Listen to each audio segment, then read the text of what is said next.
So I'd like to welcome Bill James from APCUG. He actually goes by Bill, William, basically any name you can think of as long as it's appropriate, apparently. I know he gave me at least 6 or 7 names that people have called him over the years. That's a long story. But we're going to talk about Chromebooks for Geeks today. I'm really excited to hear it. Bill? Well, thank you, Kenneth. And I'm really excited to be here to share what little knowledge I have about Chromebooks. I'm sort of a beginner myself, but I have learned quite a bit about them. And I'm going to begin by sharing my screen.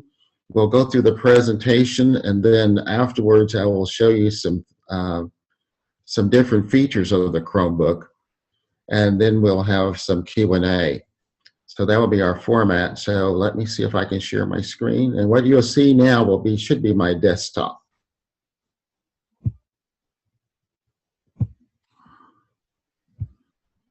Does everyone see my desktop? It's coming. Not yet. There you go. All right. And so what I'm going to do is go over here and pull up my presentation. As I said, I'm doing this on a Chromebook and using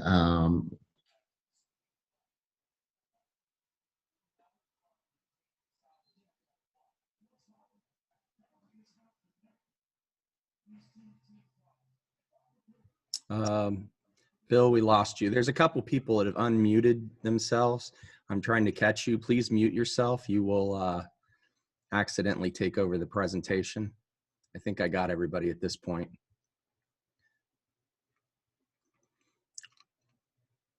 Bill was having trouble with his internet, so I don't even know if he can hear us. And he dropped off. Okay, there we go.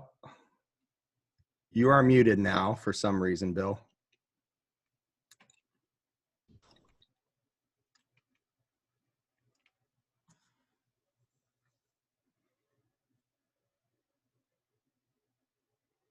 Looks like he's frozen still.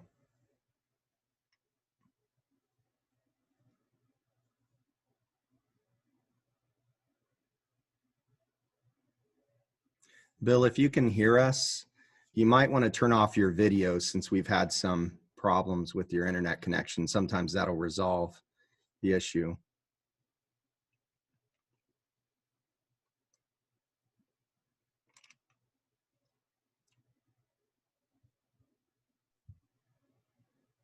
He was so happy that he was having better access via his internet. He has worked on it with Cox many hours and figured that he had worked out all the problems that Cox was having, not on his end. He has the same problems with Cox that I have with Spectrum.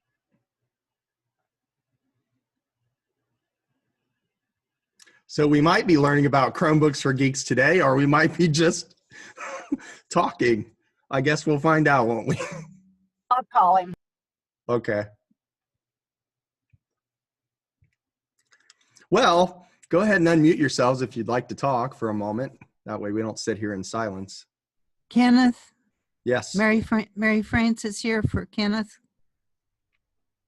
Yes. Did you ask Bill James what I asked you to ask him about CDs and Chromebooks and No. some of my girlfriends? I haven't seen him since we talked, but that's actually a good question I would bring up. See, some of my lady friends are older than you are, and they have CDs of music that they've been treasuring for years. And they were thinking maybe this Chromebooks would be a good thing, except the ones that he is recommending or suggesting, they don't have a place for a CD. I haven't seen a Chromebook that has CD. What you can do is they all have USB plugs. So you can buy a portable CD that connects through the USB port and play it that way. I have that on a couple of laptops that don't have CDs in them. I have a portable one. They're not expensive. Judy has her hand up. Bill has lost his internet access totally. He will be coming back with his hotspot via his phone that obviously is not a Cox phone. And Kenneth, there he is. And I asked him to keep his video off at your All right. suggestion. I'm back. Yay. There we go. And I don't know what happened, but anyway, we will use this method. It'll work just fine. All right. I said I was going to share my screen. You're going to have to make me host again. Oh, that's right. Hold on. Okay, try now.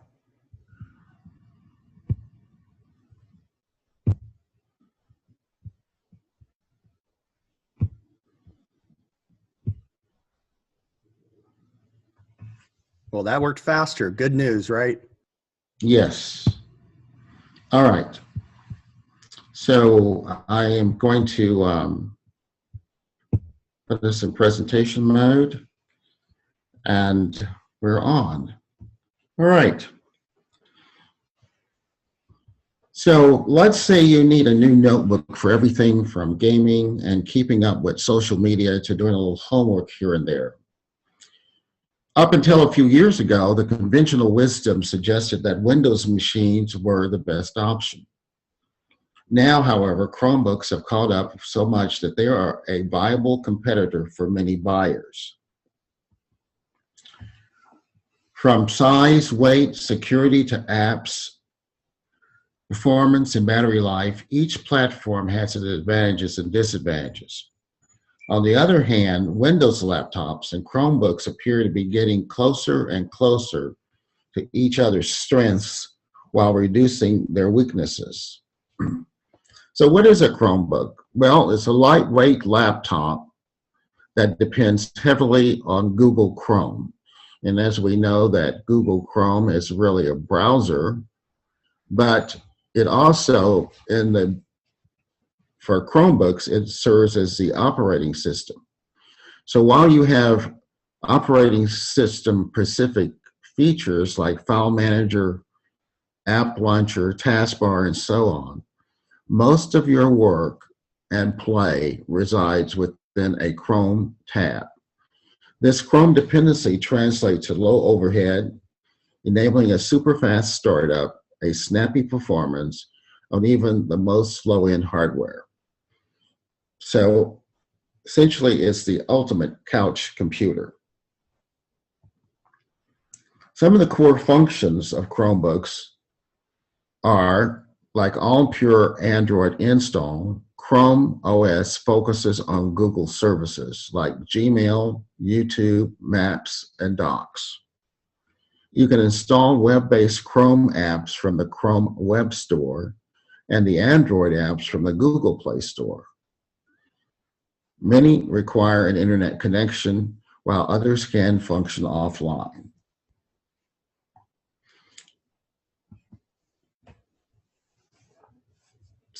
So Chromebooks are primarily designed for use while connected to the internet and signed into a Google account. Instead of installing traditional applications such as a word processor and an instant messaging, users add web apps from the Chrome Web Store, and Google claims that a multi-layer security architecture eliminates the need for antivirus software.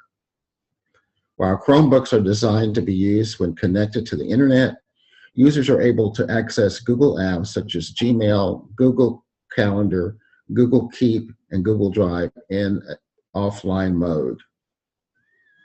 Chromebooks also comes with a built-in music player, a photo editor, a PDF, and Microsoft Office document viewer that functions without internet access.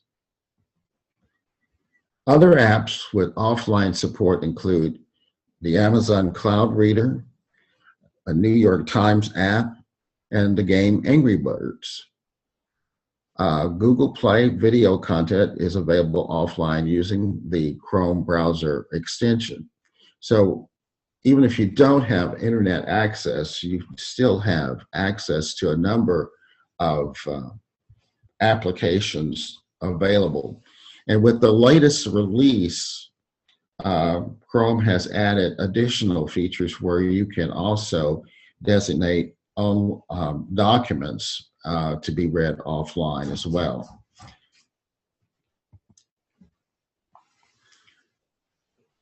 So the elements of Chromebooks are Google Chrome. That's the browser that allows you to view web pages and perform most tasks for you on your Chromebook. You have Files, which is an application that allows you to manage your files on your Chromebook, Google Drive account, and any external media you have plugged in. I will show you that. Google Docs, which is a feature-rich word processing program. Google Drawings, which allows you to draw images as well as diagrams and put simple shapes. Google Shapes, which is the equivalent of is a full of the Microsoft Excel, is a full-featured spreadsheet program. And Google Slides, which we're using today, allows you to create presentations for business and pleasure. And that's what this this presentation was actually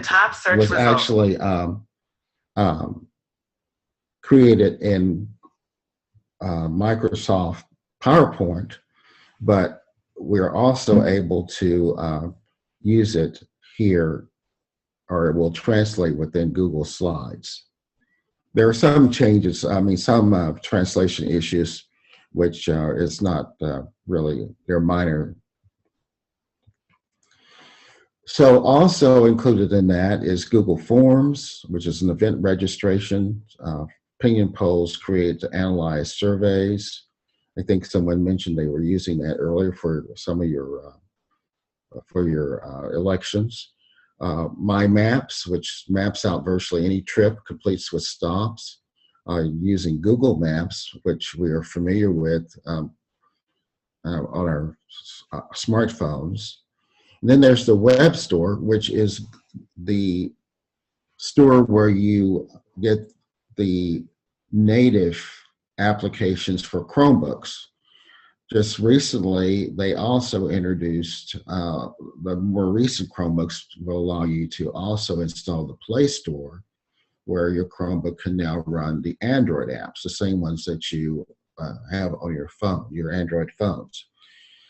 So there's lots of apps and games, both free and paid for, covering just about every possible interest.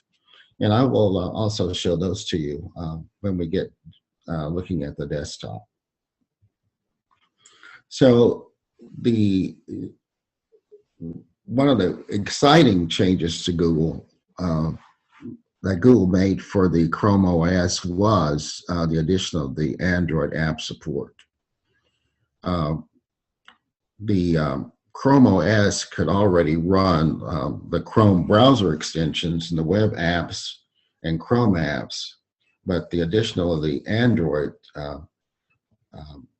Play Store really dramatically increased the platform's value. So most modern Chromebooks come with the Google Play Store just out of the box. So any Chromebook that was introduced after 2017 is guaranteed to run most Android apps. And if you're not sure if your Chromebook qualifies, there's a list that you can check on the web. Google is also rolling out Android compatibility on a device-by-device basis. So it's a good idea to find out if your specific model is compatible.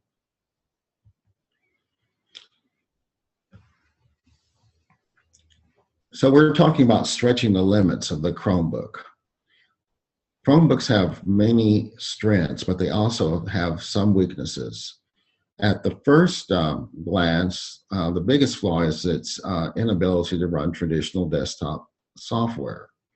For instance, it doesn't have a means to install a photo editing application like Adobe Photoshop or GIMP, which is the Linux version of Photoshop. To compensate, though, there are lots of Android and Chrome apps that can fill those niches typically taken by Windows and Mac OS desktops. If you are a prolific Google user, all of these services and apps are intertwined within the Chrome OS and work well within it. The main problem lies with those who want and need more than that from their Chromebook. Here's where the beauty of Chrome extensions come in.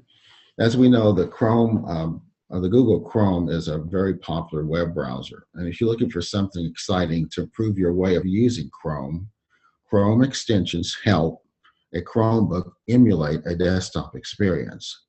The Chromebook browser and parcel of the Chrome OS, the Chrome browser is part and parcel of the Chrome OS. The web extensions designed for the browser also work in the OS. Extensions literally will extend your capabilities on your Chromebook. So you want to turn, or at least I wanted to turn my couch computer into a powerhouse, and I installed some of the Chrome extensions to do just that. Because as we know, the Chromebook seems pretty weak compared to Windows laptop counterparts, but that's because they really don't need to be super powerful. Although you'll see some of the newer ones are coming out with a lot more powerful processors. You find ones with i5, Intel i5 processors with more memory and lots of other things which have really improved the performance. Although the Chrome OS was never intended to run desktop software or Android apps, but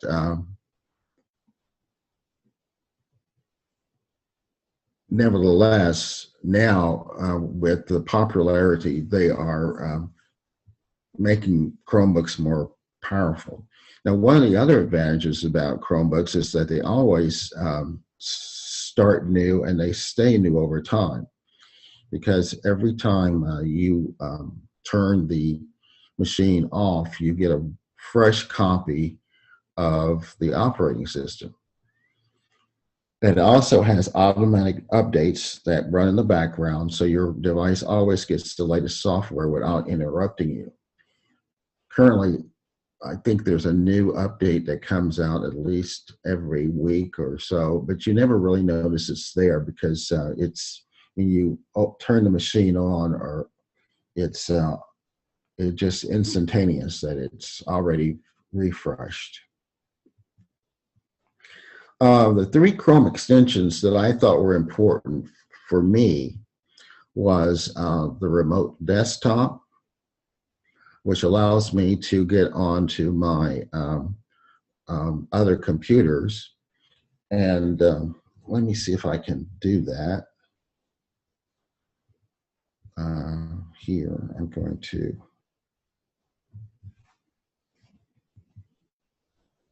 go here to my browser. This right here is the remote desktop, and I'm going to click on that. And as you can see right now, I have a Lenovo desktop, which is nearby, and I'm going to see, can I reach that computer?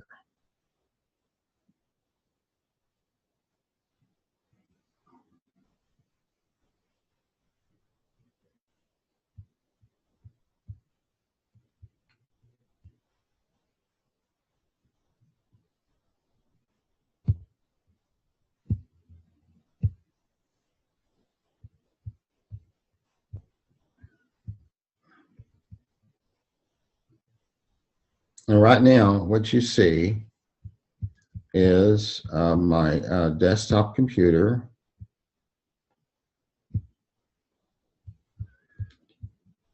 That is a Windows machine.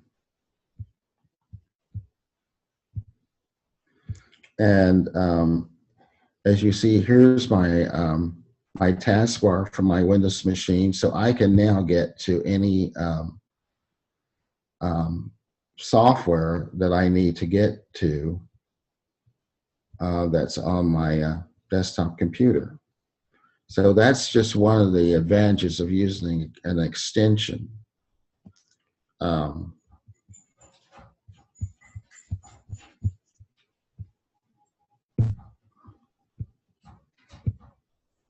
So now, as you can see, I want to go back to my PowerPoint.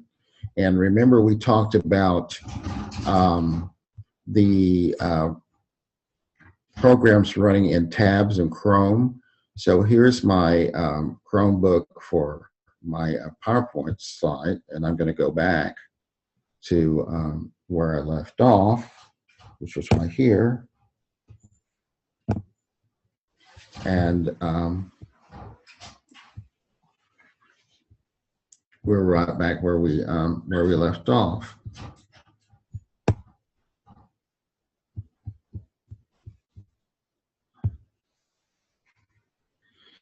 So there's a lot of versatility. So that was the remote desktop. The other extension I have is Microsoft Office. So if I want to use the Office programs, I can use that extension. And then there's another tab which also allows me to sync between my the different the Chrome browser that's on the other machines as well. So those three extensions, I think, are really pretty important. So as I demonstrated the remote desktop, it's allows you to remotely connect and control your devices from another location. And that app was developed by Google, and it can be used on an Apple, Mac, or Microsoft Windows PC, as we demonstrated, but you also can use it on your Android and iOS portable devices. It's just a matter of having it, the extension installed on both machines. So you can, you have to sign in with your Google account. Now, when I say the Google account, what I'm really meaning is that if you have a Gmail account, your Gmail address and the password are the ones that serve as your Google account.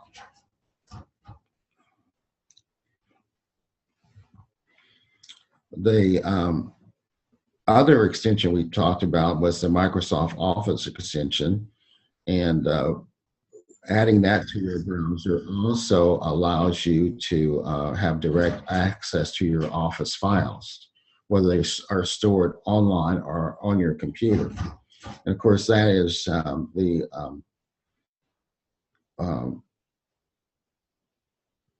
it uses OneDrive would be the connector between your files that you show on your that you are able to access on your Chromebook. But you can get features like Word, Excel, PowerPoint, OneNote, Sway right in your browser without even having Office installed. As you can see from this example right here, this is the drop down that you'll get. It shows you the applications that are available. It also will show you the most recent docs that you had used. So you, once you sign in using your Microsoft account in this case, you have full access to the Microsoft Office suite. And then from your Chromebook, you can use the mobile versions, which allows you to view, manage, and save documents. Documents are saved to OneDrive, which will then make them available from all computers on your network. We also mentioned the real-time tab sync, and what it does, it keeps the whatever device you used to browse the web, also makes that available on your other devices as well.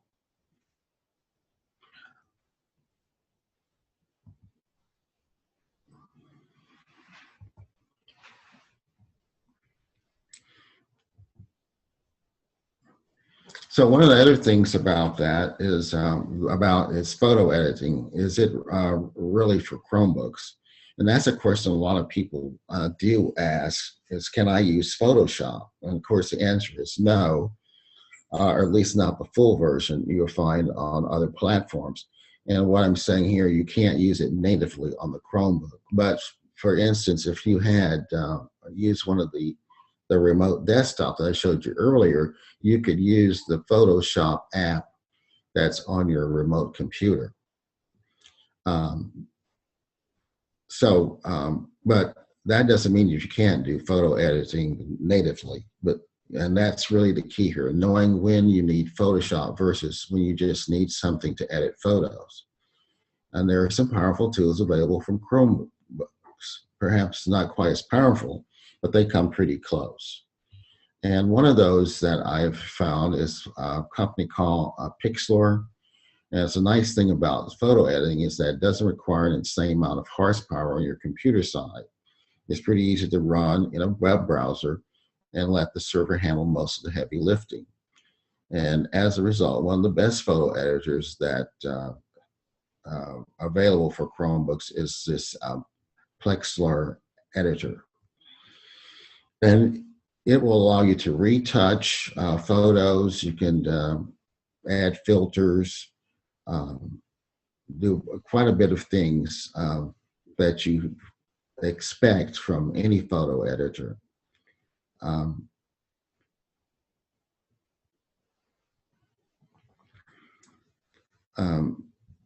This product is free, but there's also a pro version that adds a variety of tools to the editor. And one time they were offering this pro version for just a one-time flat fee, but now has gone to the subscription route, like a lot of software is these days. But it's an exceptionally good product and well worth it. And of course, you can also use the Adobe apps using the Chrome Remote Access to interface with the Adobe apps. On another device, you can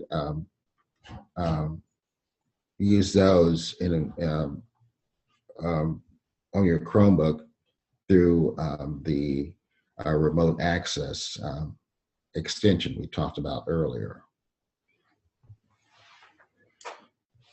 And one of the things about Chromebooks is they're great for watching movies. You can download movies for remote use, and you can store movies and shows just like you download music files on your Chromebook.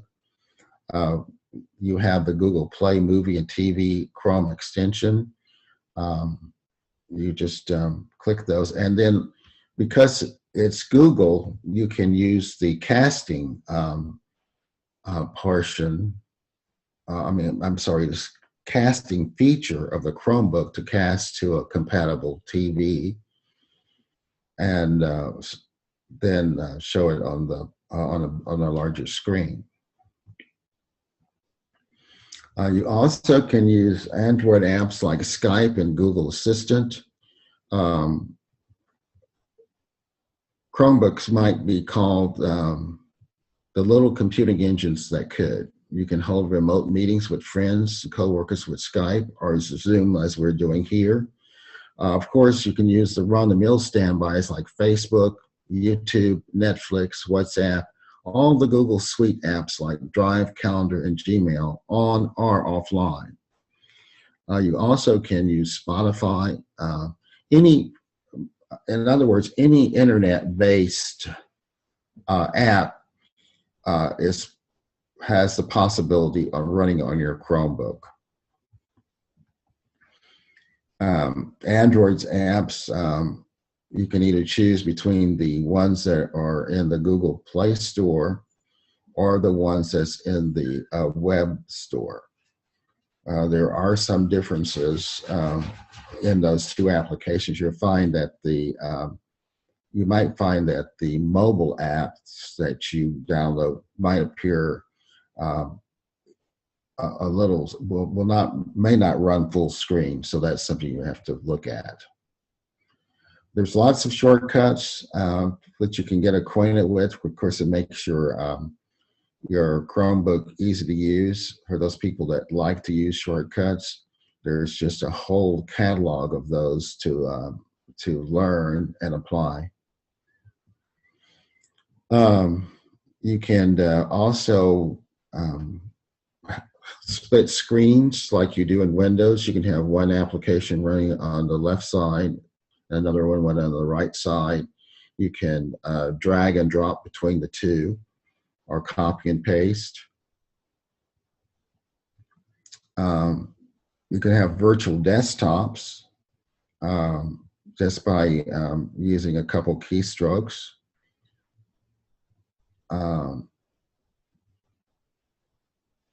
There's an example of what it looks like. It looks very much like the Windows one. If you look at the very top bar, you'll see the desktop 1, desk 2, and desk 3. So it allows you to multitask very easily.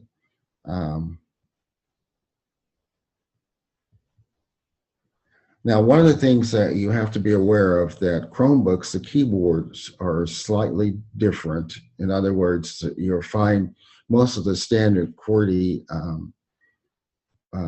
layout, but then there are some exceptions. It's like there is not a shift lock key on a Chromebook. If you notice, in place you have something that looks like a search bar, and that's exactly what it does. But you can do most of the same functions. Like if you want to do a screenshot, in this case, you'd use the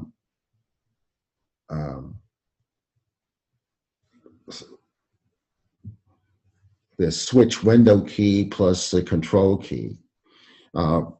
Those keys across the top sort of serves as like function keys, but then they're not.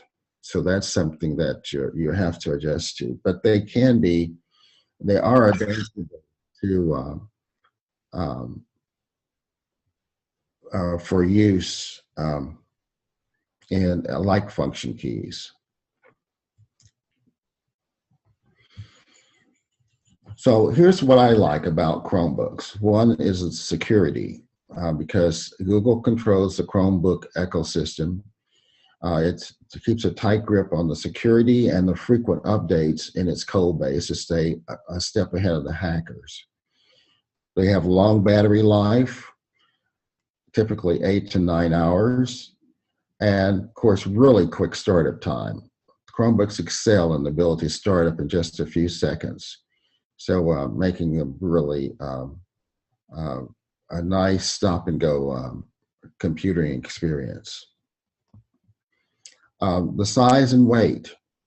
You don't have to carry a really bulky, heavy laptop, a Windows laptop that you probably are aware. Instead, you have a rather thin, very sleek device that's very light and thin. Another thing about Chromebooks, they're very easy to recycle because they have something called Power Wash that allows you to wipe clean all your files and bring it back to the way it left the factory. So if you're going to sell it or do whatever, it's just a matter of going in and selecting Power Wash and settings, and within seconds, the machine is completely free of your personal data. If you like living on the bleeding edge, you have a choice of 3 different types of Chrome software. You can switch between the stable, the beta, and the development. So you can test the latest features of the Chrome OS by switching to a more experimental software channel. So you can expect updates to be every 2 to 3 weeks for minor changes and every 6 weeks for major changes.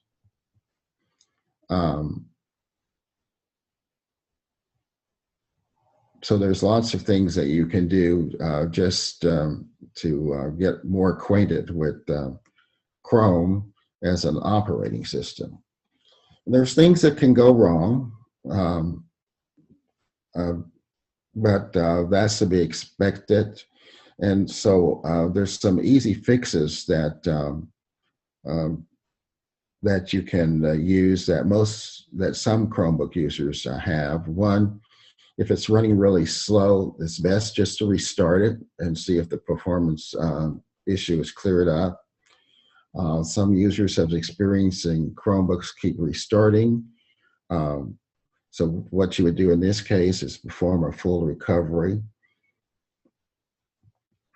And that you really won't lose much of the data because remember, you're using the cloud as your storage for your docs. So even if you have to recover, you can make a full recovery just by accessing your Google account. If you've tried updating your Chromebook but received an error, you can always resolve that by checking your internet connection. If you tried downloading an important update and it wouldn't install, you can always attempt to download the same and you've tried updating tried to update it several times, you can always try rebooting the computer. If you can't sign in, there are many different error messages you can get when signing into a Chromebook. Rather than go through each of them, it suggests you just use Google's handy walkthrough for dealing with these errors one at a time. So it's not much different. Some of the troubleshooting that you do on your Windows machine is not much different than that on a Chromebook. But I would venture to say you probably have less of that than you might think. Now, one of the things that's happening is that at the end of this month, matter of fact, the Google's cloud-based printing, which they call cloud print, is going to go away. So this is going to affect not only Chromebooks, but if you're printing from your Android phone and you have a printer installed and you're relying on cloud-based printing, that's all going to cease after December 31st. So I'm not sure what the strategy is about replacing this a capability, but we'll just have to kind of wait and see. This kind of puts some people at a disadvantage. A lot of printers, though, have are being recognized by the Chrome OS, so it may not be too big of a deal. But it's both on the printer side as well as the Google side. So we just have to wait and see how this is all going to play out. But that is an issue right now, is that the cloud print, which Chromebooks relied on, is going to go away. But there are some, like I said, there will probably be some alternatives to this coming up really soon.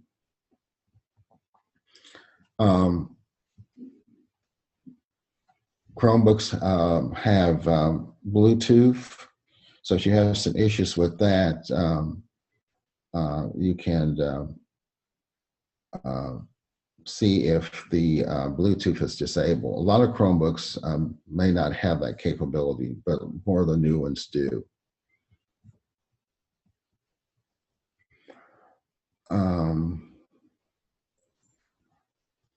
Word docs, you can download the Microsoft Android app from the Google Play Store, and that allows you to read the Word docs, but most of them will, you can read those with Google Docs with no problem. So that's not really a huge issue about being able to use Word or read Word documents on a Chromebook. One of the things too is the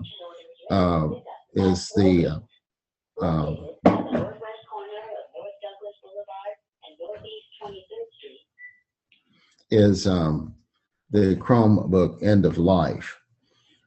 Because there does come a time when your Chromebook will no longer receive updates from Google. So what this means is that when you purchase a Chromebook, it's based on when that Chromebook was manufactured. So if you go over in settings and over in the additional details, you'll see something that says update schedule. And it will say this device will get automatic software and security updates until a certain date. And then there's a little box that says learn more. Typically, this window is going to be a minimum of 6.5 years once you purchase the machine. So, or when the machine was manufactured, I should say.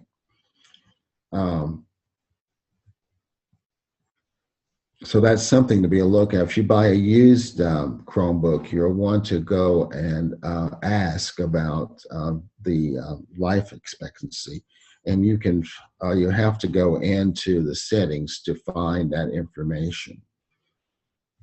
And you don't want to buy one that someone's getting rid of, and within the next year or so, it's no longer going to be updated.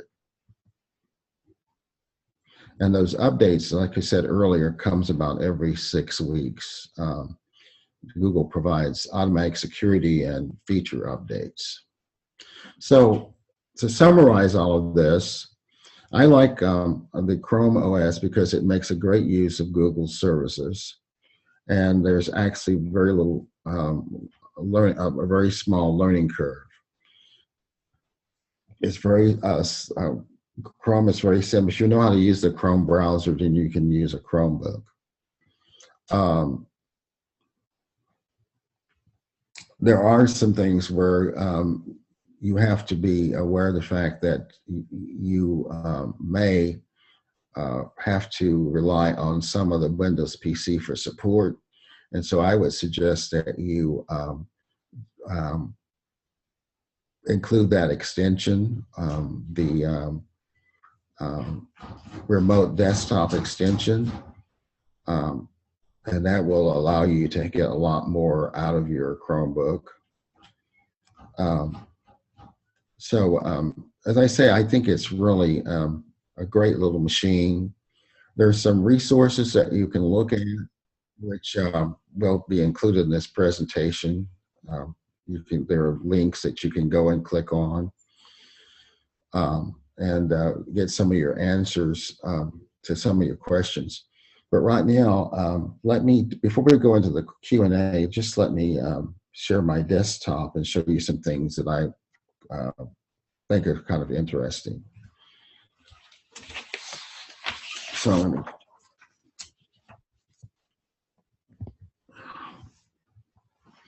So as I said before, we're going to, I'm going to try and move this down to the bottom. So this is my my Chrome application, and you notice there's all these tabs across the top, and that's typically of a browser. And I can go from different ones just by clicking on those, as we would with any browser. But I'm going to minimize this, and here's my desktop. And put this back up here at the top. So as you notice down on the lower portion of the screen, you'll see what looks like the Windows taskbar. Well, in Chrome terminology, this is actually called a shelf. And I can pin the applications that I use frequently to this shelf, just as I do on the Windows taskbar. So here I have Google Chrome, I have Gmail. This is Docs, which is the word processor. Here's that file icon app I was telling you about. So when I click on this, it gives me access to all the files that I have, as well as some of my cloud storage that I can access. It's sort of like it would be the equivalent of the Windows File Manager. Here's YouTube. Here's the Google Play Store. Here's Messages, which is the equivalent to messages that you have on your Android phone, or iMessages if you use an iOS. This is the messenger that I have pinned that is available in Facebook. Here's Zoom, and here's OneDrive. Now, to the right of that is the status bar. This little pin right here is unique to this Chromebook because this gives me access to a status tools that is part of the status that's built into this machine. But the status bar is standard on all Chromebooks. So you find these three icons. One shows you, the first one has to do with the notifications. So I have Do Not Disturb on because I'm giving a presentation. This tells me the status of my Wi-Fi and who I'm how I'm connected. This is my battery life, and this is the clock. Now, when I click on the status bar, it's going to bring up this window, or this applet rather.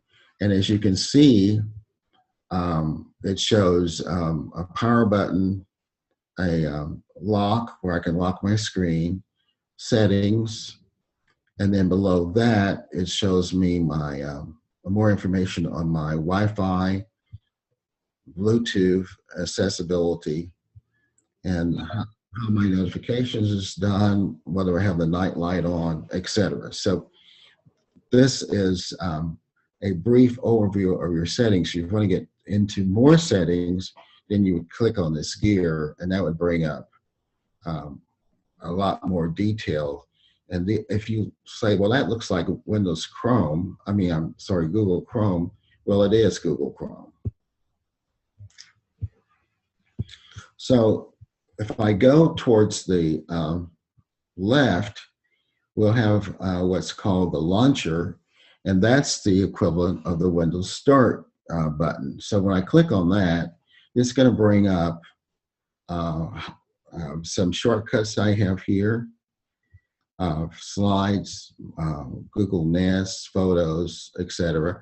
But the up arrow, plus the search bar, but the up arrow is going to give me all the applications I have loaded on my machine. So as we said, the main,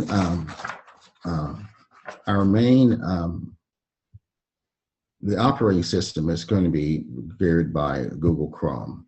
So when I bring that up, I can toggle between all this. But something I learned about Google, which I didn't know, Google Chrome, is that the address bar is really known in Google terms as the Omnibox. So I can go here and I can search or bring up any other website that I want by just filling in the information here. So if I wanted to go to APCUG, oops.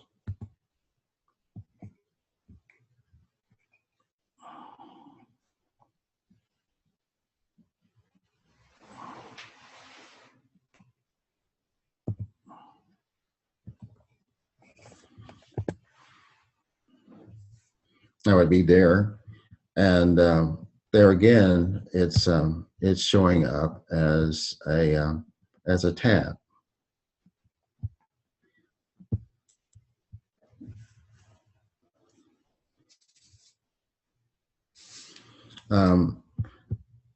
Here,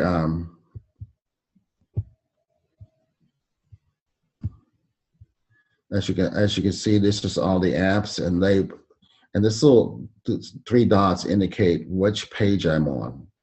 So I can scroll between those just by doing some finger gestures.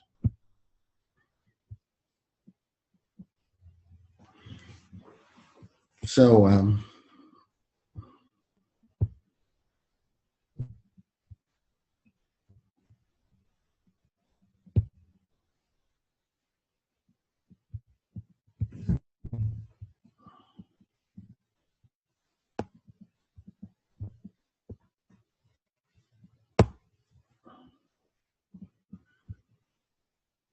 so with that, I'll take some questions if there are any. That concludes our presentation on Chromebooks for Geeks. I have a couple or three or four. Good. Mary Frances. Yes, No, ma'am. these probably won't be good questions for the rest of the group because I think I am way down on the totem pole of education about the whole thing. Somewhere in your conversation, you talked to us about Microsoft Edge and real time going remotely. I think you were talking about remotely and Microsoft Edge. I was thinking, isn't Microsoft Edge going, as we know it, going away? No, Microsoft Edge is not going away.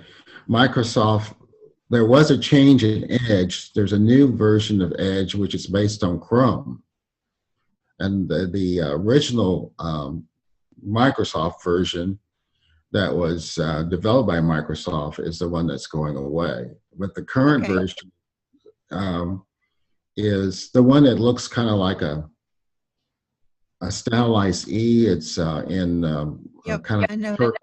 Okay. I know.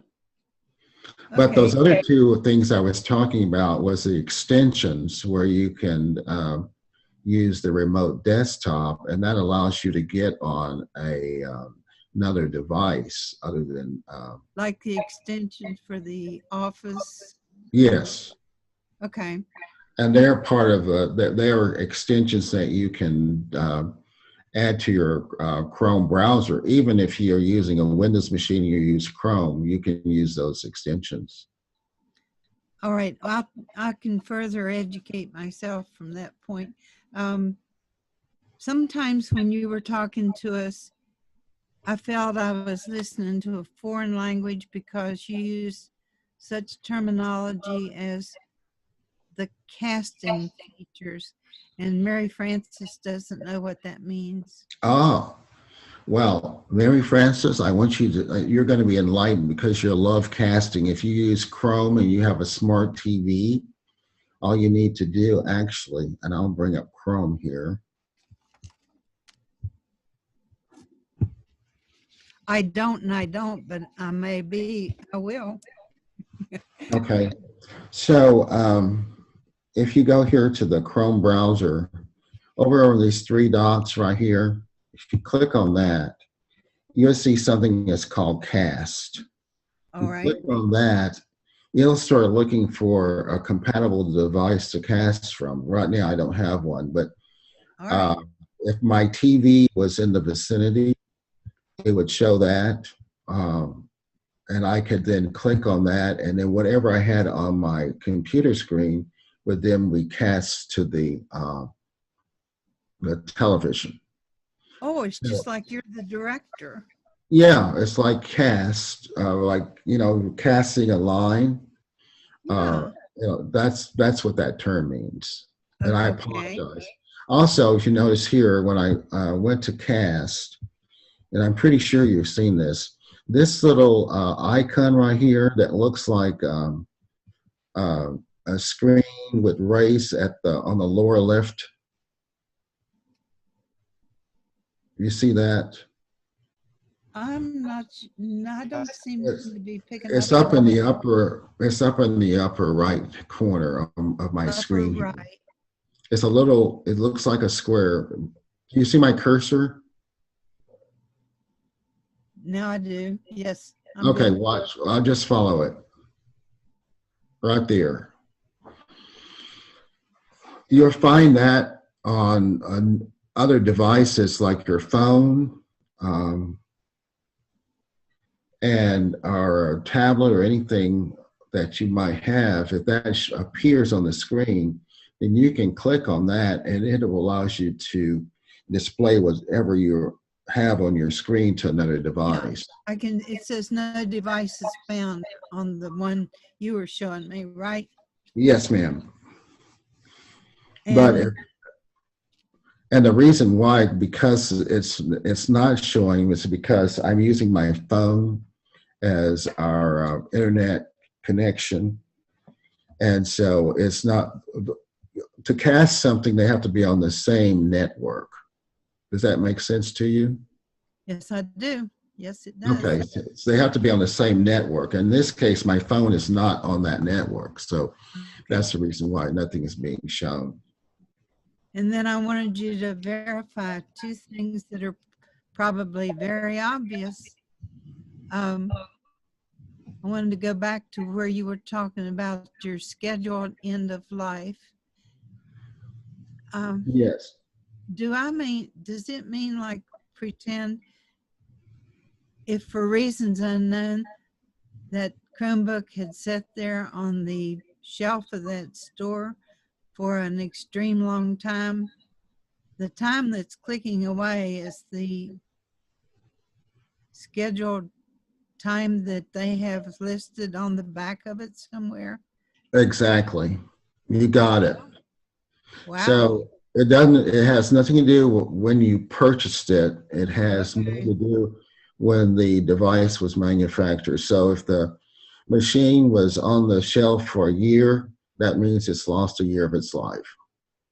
And does Chromebook have any features that, since I'm so vain, does it have any features on its camera so when you're looking at me on Zoom that I can enhance or change, or does it have any features that I would love No, to have? that's a good question, and it's the version of Zoom that's on the Chromebook doesn't have those same features that you find on the Windows PC.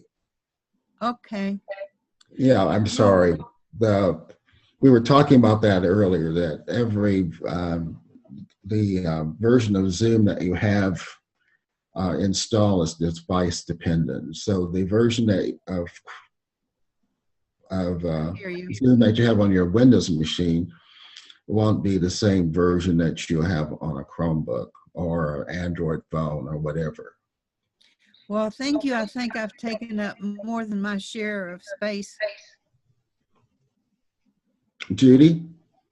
Isn't it Internet Explorer that has gone or is going away? Internet Explorer is no longer supported. It's gone. You can still, I mean, it's still on your machines. If you put Internet Explorer in your search box on a Windows machine, it'll pop up. But for all intents and purposes, it's not a secure browser. Many places won't allow you to connect if you're using Internet Explorer. Correct. You might have issues. So anybody, if you have a company that says we only support Internet Explorer, then you need to give that company a phone call or use them.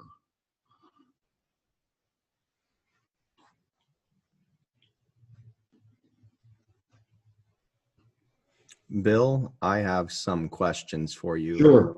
I've seen the presentation twice now, so I have a lot more questions this time, but I'll try not to do No, that's too all many right. of them. So the real-time tab sync that you mentioned, Yes. I was trying to figure out where I found a setting in Chrome, but is that, you mentioned it being an extension. Is it an extension that you add to Chrome, or is it built into Chrome? No, it's an extension that's added to Chrome. And what it will actually do, it'll sync the tabs that you have across all devices. Although to a certain extent, if you are signed in with your Google account, there is another, you have to have the sync on, well, let me start again. within Chrome in the settings, there is a setting that says sync across all devices. That has to be turned on as well as having that extension. That's how I understand it. Okay, so I tried to find the extension, and I did see the setting in Chrome. And you mentioned it was made by Google, but I can't find one specifically made by Google. Do you happen to have a link to it? Yes. I got it. I believe I got it from the web store.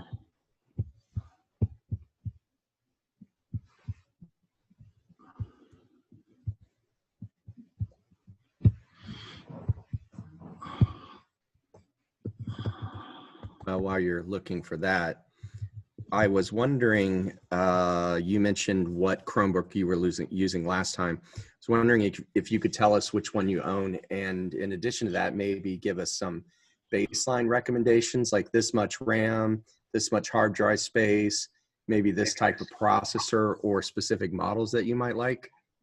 Okay, that's a good question. The one that I have is a Samsung Galaxy Chromebook, and it has 8 gigs of memory, and has an i5 processor. Now, you really, that's kind of a bit of an overkill. This one also has a 4K cinema quality screen as well. And I got it because of mainly because of its size, and I thought I wanted something that I could use for 5 or 6 years. It was a reason for this choice. But the Google Pixel is a really excellent machine, which is equivalent to this one. Asus has another one that I don't know the model number of it. It's at the moment, but it's also equally good. But you can buy Chromebooks. HP makes a really nice one as far as features, but the things you're really paying for when you get into the more pricey ones is the screen, the display, whether or not it has a stylus, and of course the amount of RAM and the processor. But it doesn't take a lot of horsepower to run programs on a Chromebook, because remember, everything is going to be internet-based, web-based. Bill, you have a touch one. Do you have to have a touch screen to do a You Chromebook? don't need a touch screen either.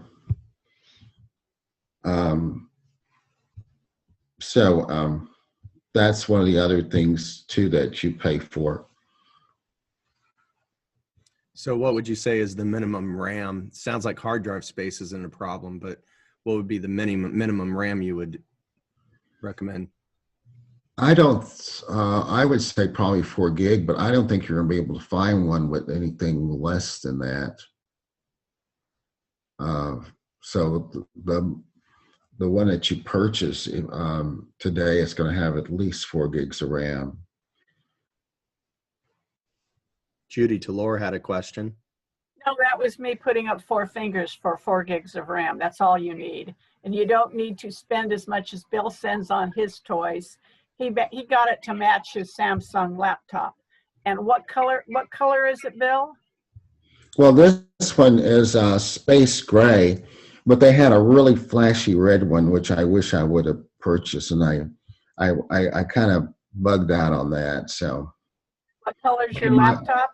But my laptop is a really nice blue. I don't know what they call it, but it's. So bear in mind, Bill pays top dollar for his stuff. The rest of us don't do that. You can get a really good laptop for Chromebook for about $250, $275.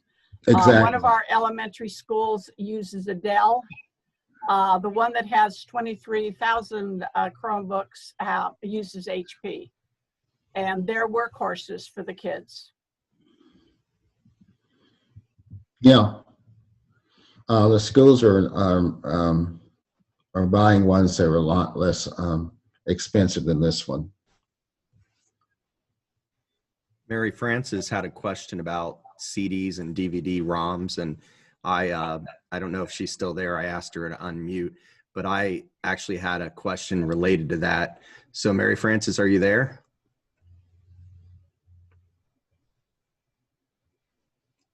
I'll give you 3. There she is. There, I got it.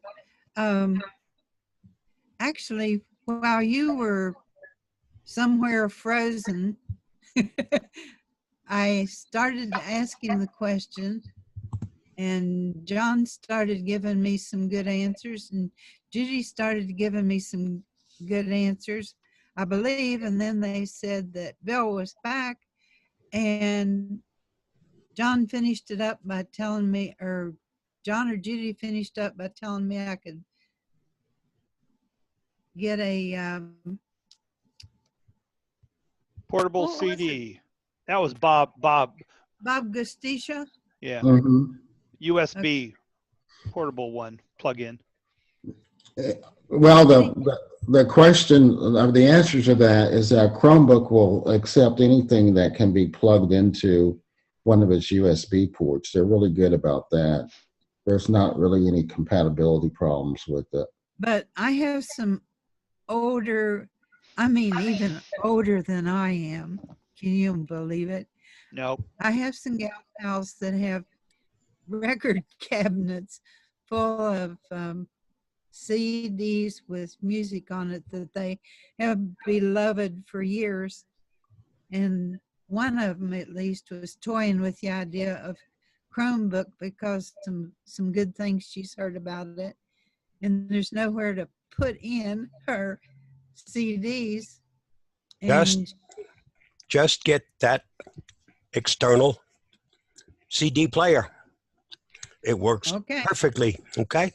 Yeah, you just plug it into the USB port on the Chromebook. Correct. It recognizes it and then it plays it. Yeah. Well, my question that has to come first is to ask Mary Frances, these gal pals, what are they using now to listen to their CDs? I think nothing. I think they're just laying there and they're itchy to get into them. Well, so, you know, the Chromebook is a no factor on this because they're not doing it now. You know, I was going to say if they were using a CD player to listen to it, they can still use the CD player. But they're not even using it with computers, are they? No. Yeah. So if they wanted to, then our answer that Bob started with is external CD drives. They can play it and do it that way. But I don't see that if they haven't been listening to their CDs for a long time, they're not going to really start doing their CDs again. I wonder about that myself, but I'm just trying to get some information. They know that I'm a member of our computer club, and they were thinking. Mm-hmm.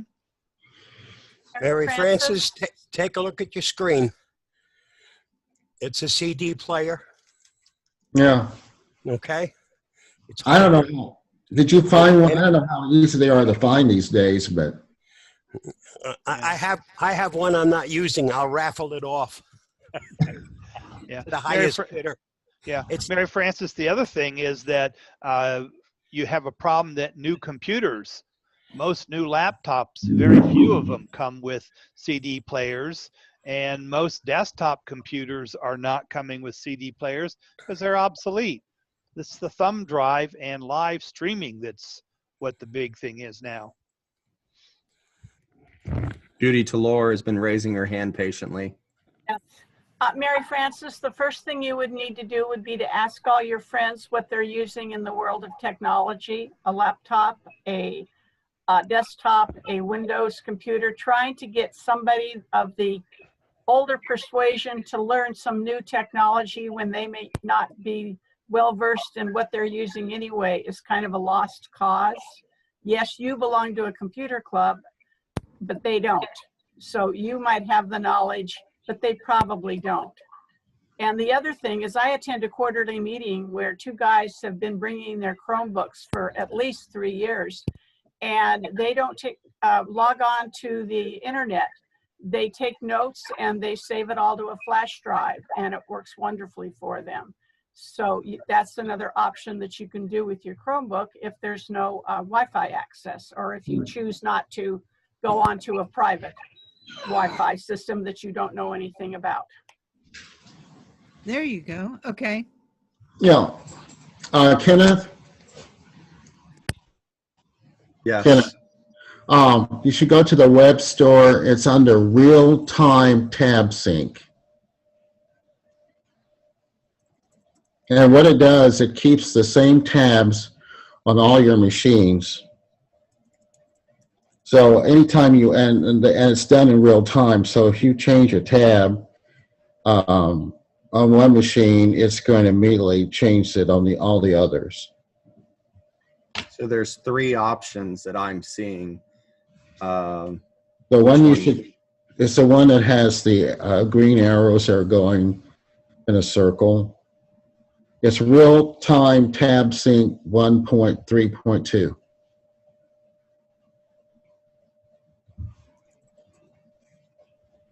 I found it. Thank you. Mm-hmm. So, Bill, you mentioned that also there be was careful, sorry. it'll get you in trouble.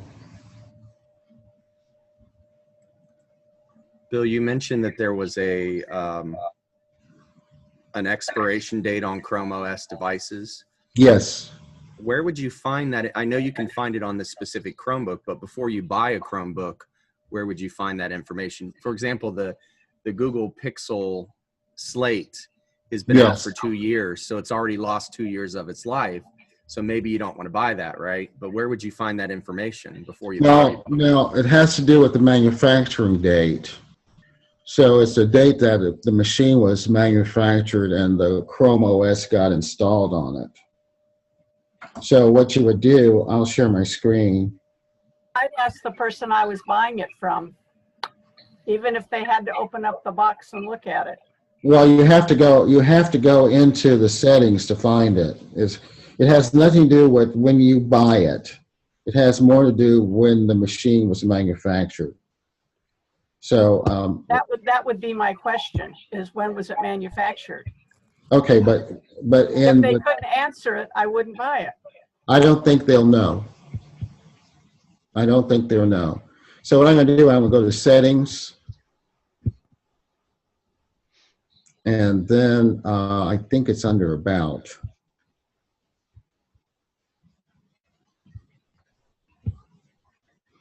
And then we need to scroll down, additional details, and the update schedule. So it says this device will get automatic software and security updates until June 2028. That's the only way you're going to be able to find out. You're supposed to start putting that information, manufacturing information, on the actual box so you can see it on the outside. And it might be, but if you want to be on the to be for sure, you want to go to settings, and then go to about Chrome OS, and then additional details, and you'll see update schedule. But you have to take it out of the box. The moral of the story is take it out of the box very carefully. Only look at that. Keep all of your packaging and all your invoice and everything so you can take it back if you're not happy with it. Yeah. And don't buy something that says do not return to the seller. Right. Or there's a restocking fee. Yeah. So one of the things you're probably, I mean, I think this only applies to people that are buying, that are going to buy a used machine, is where you'll be more prone to be affected by that. If you buy it at the store as a new machine, I think you'll be okay. But even though, once you get home, you know, you take it out of the packaging, go and look and find out what the date is. Because what's going to happen when you buy your Chromebook is that it's going to ask you to plug it into the AC power. Why, I don't know, but that's the way it starts. That's the way you start them up. And so then when you open up the machine, it's going to display Chrome. So you'll get this desktop that I have, like it'll look like this or something similar. And then just go over here to the status tray and click on it. Click on the gear for settings. Then the hamburger menu. And then scroll down to About Chrome OS. And then click on Additional Details, and you'll see the update schedule. Okay, Bill, here's a good question, though. In a Windows computer, like a Windows 10 now, if I buy a brand new one, the first thing I have to do is set up all of my accounts and set up my, privacy and everything before I can even get to the desktop to go click on, an About. Do you have to set up everything on a Chromebook first? Yeah, it's probably, if I remember correctly, I think I had to put in my Google account, but I don't think I needed to do that to get to the settings. Hey, Bill, I can answer this question now because I became a better Google searcher. I have a funny joke. Do you know what makes a really good technician? Someone that can Google search better than you. That's really how I think so. Absolutely. So I refined my search. I don't use Google, but everybody knows what Google is. I refined my search and found a website and an article because I found it before and I didn't understand what it was saying. But in the chat, I've actually put a lot of links. As Bill was talking, I was putting all the stuff he was talking about as close to real time as possible. But the very last one in there is a website that shows you Chrome OS expiration dates. So you can check that first. And there's a lot of manufacturers. Yeah. That's good. Does your laptop have a label on the bottom showing its manufacture date? Hold on, I'll look. I don't think so. This one doesn't. And I take it that they'll eventually put it on the box, because if people crab and complain about this enough, they'll come up with something like that to make it more sellable and not so many people returning it if they're not a happy camper. Because I know for a fact that there are big box stores that things get lost back in the storeroom for a couple of years, and then they bring out something and, hey, we'll put this on sale, and you think it's a brand new product, and you find out, well, it was manufactured. Now, a Windows computer, that might not be a problem because it doesn't run out like that does. But yeah, so I'd say that's something we'd better definitely check on to make sure you know when it was manufactured. Well, but better still, just don't go by that manufacturer's date. Go look, physically go look at the information that's stored in additional details. But I don't want to pick it up, pay for it, take it home, because my luck, it's going to be, well, we'll refund you. It'll take 6 to 8 weeks for you to get your refund money. I don't want that. And only a store. Bill? Yes. Yes. Why can't you have the guy at the tech at the store, when you buy that Chromebook, say, hey, I'll buy that Chromebook. I want you to get the settings and tell me when it was manufactured. Because if you open the box up, it won't be a new box anymore. No. It doesn't make any difference if I'm going to buy it. Now make sure you get it's good for 8 years. Fine. Now make sure you get the terminology. It's not manufactured date.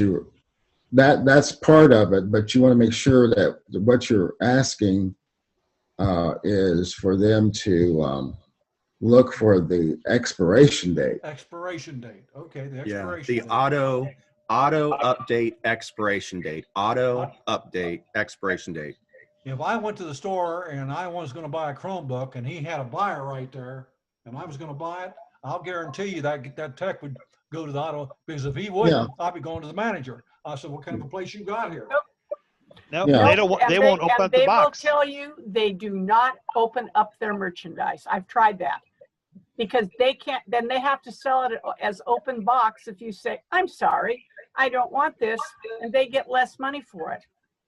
Well, that would just aggravate the crap out of me, I'll tell you. I know. Well, it certainly did me. Well, the interesting thing about it is that, like I said, I don't think you're going to be you don't need to be too concerned about one that you buy new at the store. It's when you're going to buy one secondhand, like at a swap meet or something like that, you need to be aware that there is an expiration date. Because you're more likely to find, people will buy these as a used product more than they would buy a new one, because it's kind of a toy right now, in my opinion. Doesn't stop working when the No, it doesn't stop. It doesn't stop working. It just, you're not going to get the latest updates. And you have then possible security issues.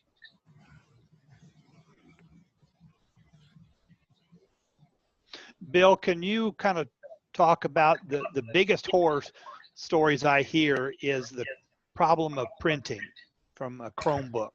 And we briefly touched on that in the slides, and I really don't have a good answer. I know when I went to the Chromebook workshop that Ron Brown and Huey Poplock are putting on, they were in the same quandary. Is that I don't think anyone knows. Is that it's kind of the luck of the draw. If you happen to have a printer that the Chromebook will recognize, then you're in good shape. But both of my printers here, I get a banner on my HP 8600 that says after December 31st, it will no longer support cloud print. Ooh. So I really don't know what the answer is. It won't support cloud answer. print because cloud print won't be there anymore. Exactly. So if you're now depending on cloud print, it's time for you to change over and connect it directly, because most printers are supported. They have the drivers already in place. Just hook it up directly through Wi-Fi, if you have Wi-Fi connection, or through USB directly to your Chromebook. That's all this means. Some people are making a great big deal out of something that really just means, hey, the way you now hook up your printer on Windows is how you're going to have to hook up your printer on Chromebooks, not through some app in the cloud that simulates the hookup. Right. Correct. That's basically what it comes out to. Or I found an alternative since the last meeting. We started using this at work. Google a printing alternative.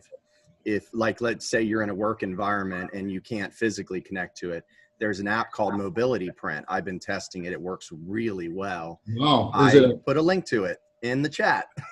Okay, I better save it. Oh, and one other problem with the chat here is that on Chromebooks, it doesn't allow you to save it, which is kind of a bummer. That's a Zoom software issue. I'll save it for you and send it to you. Okay. I was going to copy it and paste it. I can't copy and paste it. You can do that. Yeah, copy paste works too. But there's the really neat way of doing it, and the other way is not there.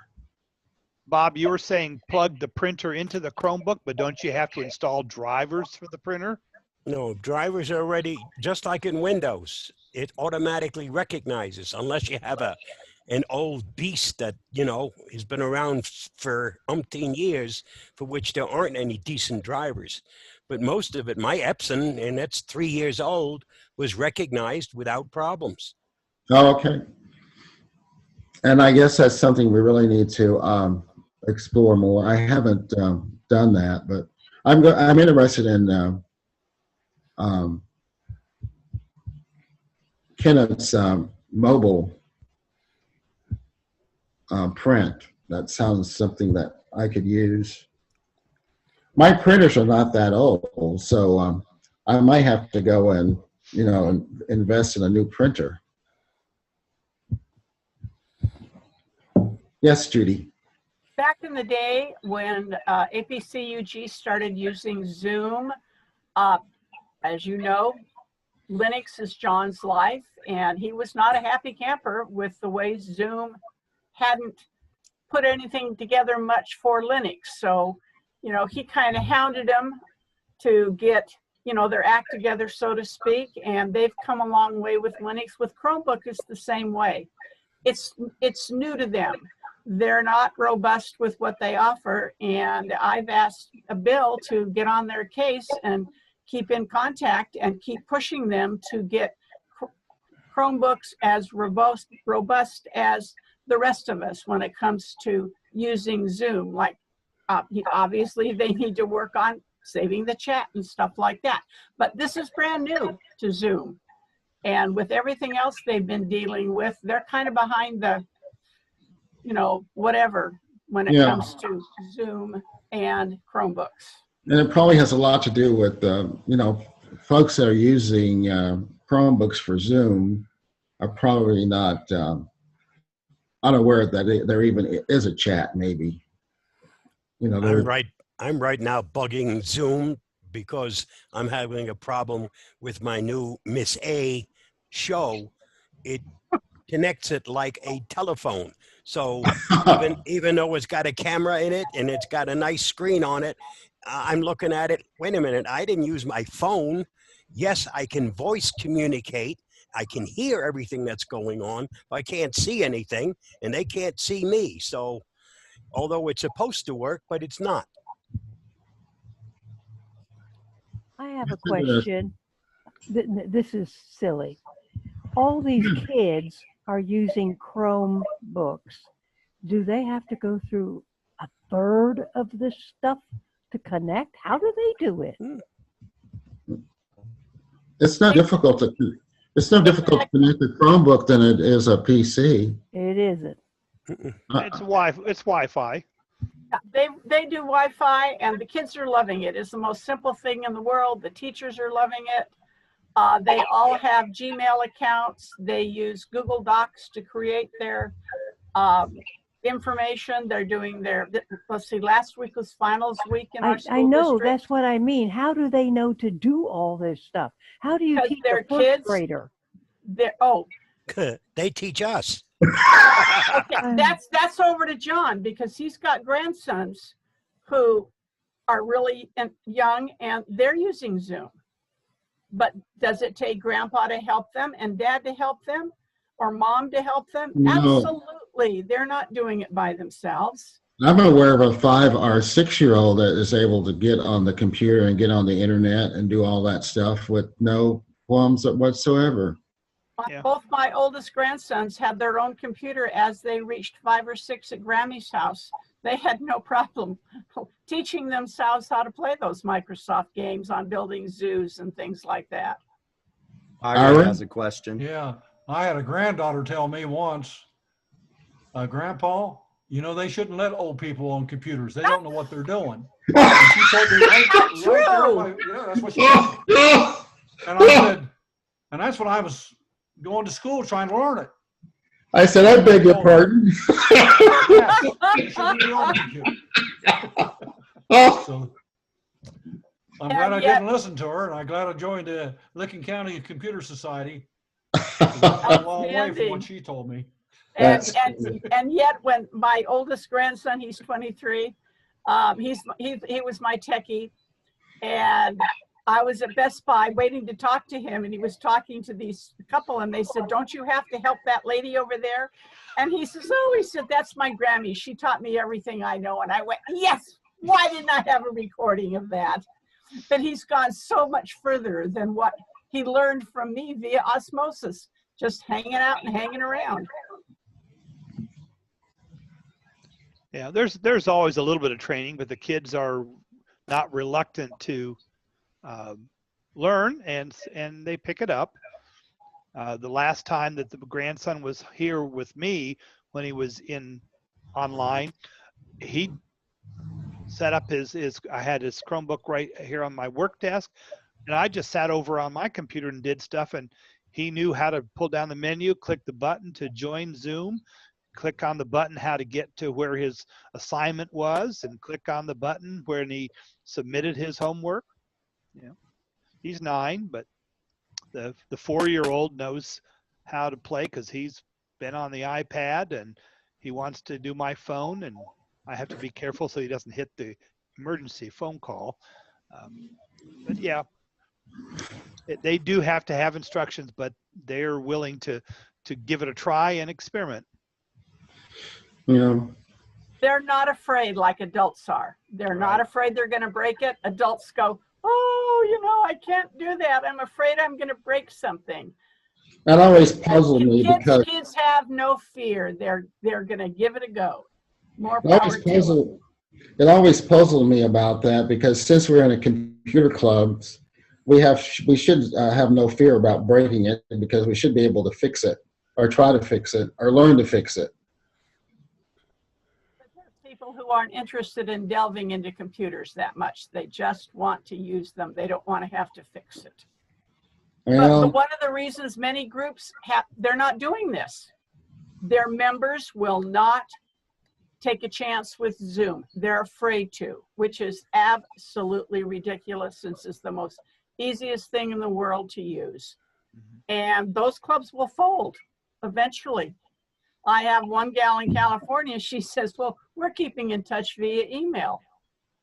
Hello, that's not keeping in touch with meetings and everything. Poo-poo. I've had some clubs in Florida who've contacted me because I sent out my notice for next year's presentation. We're sorry, but until we go back to meeting in person, we're not doing anything. Okay, there may not be a club when it comes back to that time. But Judy, John and Ken Migler are the ones that got us all together, and they had classes on this. And that's how we learned to do this. And I enjoyed the classes. I still screw up every once in a while, but I enjoy it. And it works, doesn't it, John? Sure. Sure. John and I have trained a gazillion members of leadership teams and members, and there's one group in Virginia, and the president so wants to make it go. Training went wonderful, and everybody was excited. John just gave a presentation to their group. There were 5 or 6 people there. That was probably including him. And he said that she had to call somebody on the phone and remind them. And we can't figure out why. The excitement doesn't roll over. I always tell the people that after you have your first meeting, you send an email out. And, you know, John Kennedy says, you know, hey, I really learned a lot at our Zoom meeting. I learned blah, blah, blah, blah. I got to chat with Greg. I got to chat with Ira and Kenneth and Jim. And we really had a good time. The only thing we didn't have was food. And Mary Frances goes out and she says, well, you know, I made that thing that Bob G absolutely loves whenever he comes to town. And you tell them what a good time you're having and how much you're learning and how much you get to interact. I don't think anybody's taken me up on that. And I think that's the height of being really fill in the blank, because you need the positive reinforcement for people who've taken the leap and use Zoom. And you need to, you know, reel them in with positive comments from members. Oh, excuse me, Judy. I just thought of something. Okay. I guess one of our members is having a big old birthday, and I made a cake and for him, and we ate it. Well, good for you. And how was that cake? Happy birthday, Kenneth Tuba. Oh, Yep. And what I would have loved to have seen was the cake that Mary Frances made that she could show us, you know, and Mary say, Frances, hi, Kenneth, here's your I cake. want the cake. Sorry. Where's the cake? Okay. I want to jump back to the topic of Chromebook and put Bill on the spot and say, Bill, be honest with me. What don't you like about a Chromebook? your mic's off. He's thinking. the dog, I opened the back door so the dog could go out. And of course, he brings in this cup that he's found in the yard, and he's running all over the house with it, making all kinds of rackets. So excuse that. But anyway,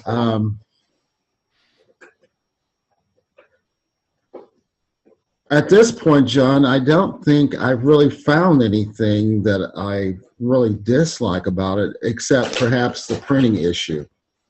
But since I don't do a whole lot of printing, I'm not too concerned about that. I mean, I have workarounds that I think I can work, and I'm going to try what Bob is saying, and also what Kenneth has suggested. But I really have not found anything negative about it, and I've tried to do, and that's one of the things I really wanted to do, because I wanted to prove to myself I could run Zoom.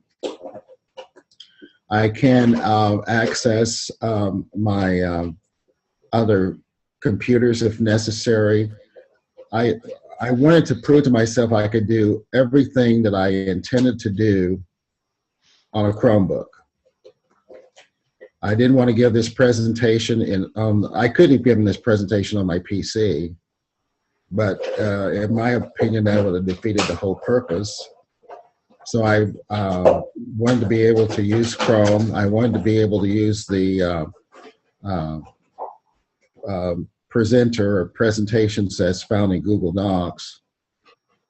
Slides, I'm sorry, that's found in Google Docs. Learn the terminology and do all that stuff so that I can be proficient in using it. So I really I haven't found any drawbacks yet, John. Well, it's just like with the Linux and in the fact that somebody says, well, we can't run Adobe on Linux. And I said, I don't run Adobe on Windows, so that doesn't matter. It's not an issue. No. Yeah, I found the interesting thing, of course, that like I said earlier, if you can, if you use Google Chrome as your browser, you can run a Chromebook. It's just getting accustomed to working with tabs. According to Platypus, by default. He said the magic word. Ira has a question Can for you you, do Bill. virtual machine on that Chromebook? Where you go virtual, download a complete other program on there? I really don't know. I haven't had to do that. You could, but you wouldn't want to, because remember, a Chromebook is not something that's got 32 gigs of RAM on it. Okay, it's got most of them have 4, some of them have 2. And with 2 gigabytes of RAM, you wouldn't want to run virtual anything. Well, I got good point about that. But Ira, yeah, the other thing is that you know, virtual machines, you have to install a program, and you don't install programs on a Chromebook, do you? No, you can't. No way. Okay, that's right. But Ira, what did you have in mind that you were wanting, that you thought you might want to do? No, you know, if I want to download anything like we do a lot of that in Linux. Well, you could do it in Windows. It's downloading an alternate operating system to run it inside. Oh, okay. Yeah, you could. That again, there's very few people that would do that, so it's kind of like a item.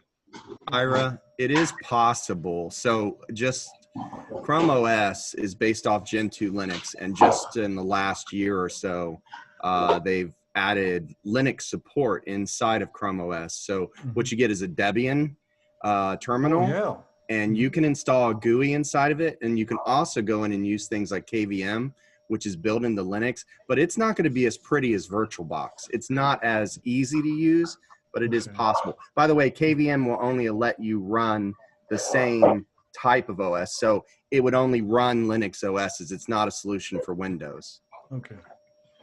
Yeah, there is I think, Ken, I showed you that in Chrome there is a place where you can install the Linux kernel, or was that Windows? I'm getting confused.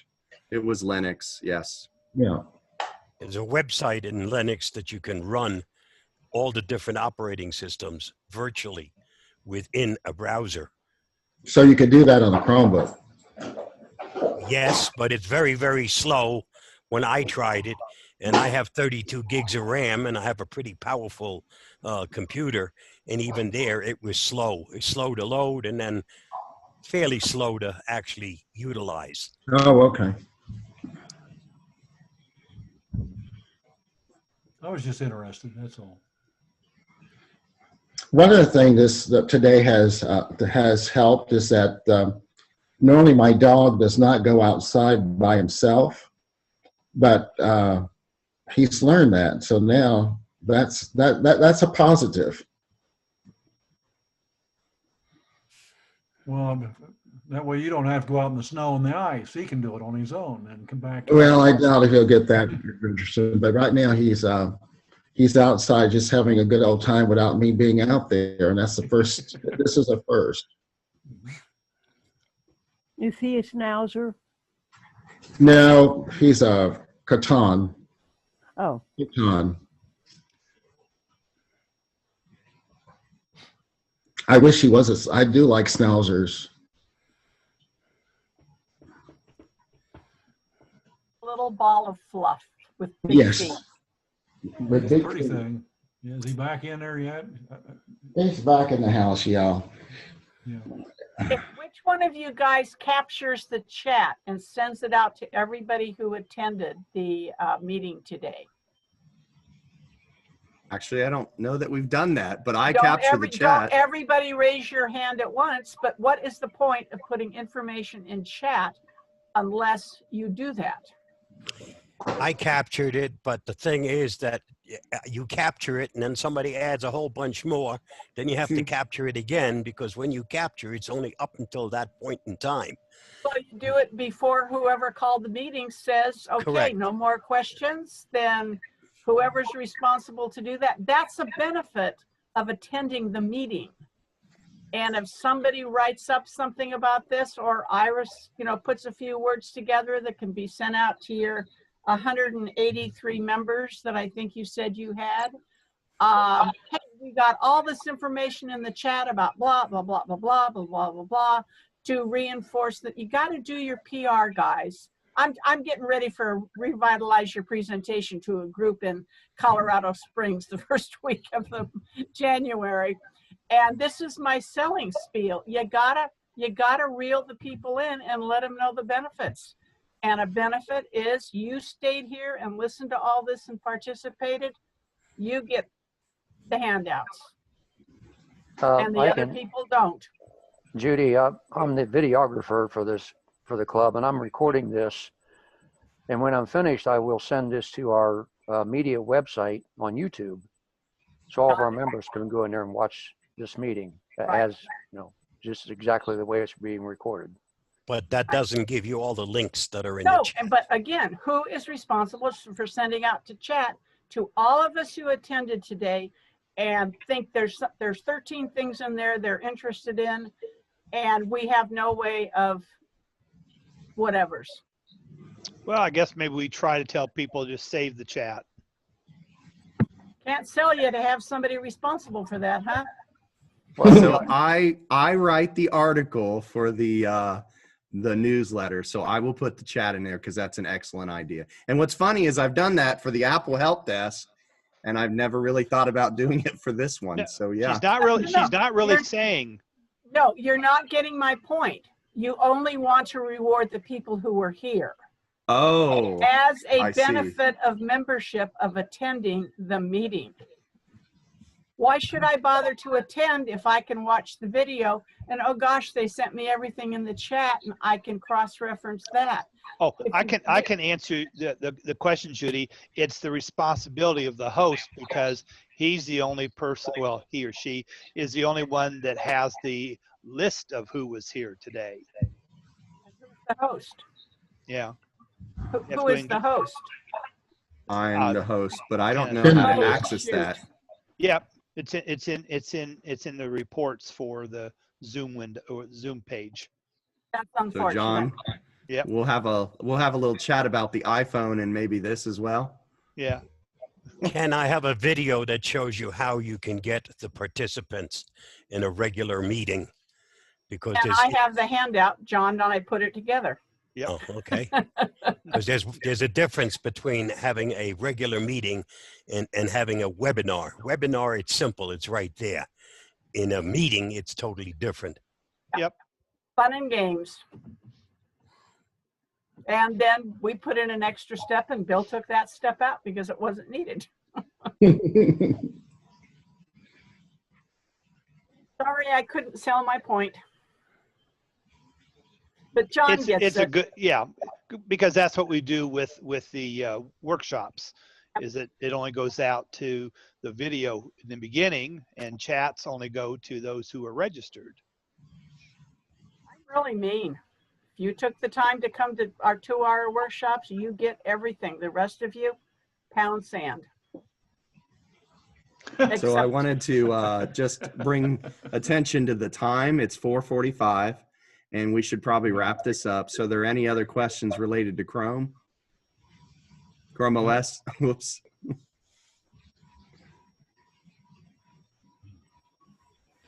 Well, I thank everyone for being here today to hear me give my opinions, but it was a pleasure, and thank you for the invitation. Thank you, Thank Bill. you for doing it. Glad to have you. To everyone, Merry Christmas and a happy and healthy 2021. Yes. Thank you. Thank you, Bill. Thank you. Thank Thanks, Bill. Bill. Everybody. Bye See all. you guys later. Bye. Okay, I'm going to end the video now.